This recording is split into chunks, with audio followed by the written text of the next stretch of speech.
যে আমরা ঈদের নামাজ পড়ার জন্য আসছি। ঈদের নামাজ সম্মিলিতভাবে করার উদ্দেশ্য হলো আমাদের মধ্যে সবারই সাক্ষাৎ হয়, দেখাশোনা হয়। আমরা অনেকগুলো মানুষ আজকে সবাই এক জায়গায় একত্রিত হয়েছি, অন্য কোনো সময় আমরা একত্রিত হতে পারি না। আজকে আল্লাহ রাব্বুল আলামিনের বিধান আদায় করার জন্য, ঈদের নামাজ পড়ার জন্য একত্রিত হয়েছি।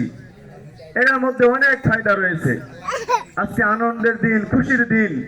এই দিনের মধ্যে আমাদের মধ্যে যত ভেদাভেদ আছে, আমাদের মধ্যে শত্রুতা আছে, আমাদের মধ্যে হিংসা আছে, আজকে আমরা একে অপরের সাথে, আমাদের যার যার সাথে মনের মধ্যে একটু অমিল ছিল, নিজেদের মধ্যে দ্বন্দ্ব ছিল, আজকে আমরা সকলেই কাছে জড়াই নিব।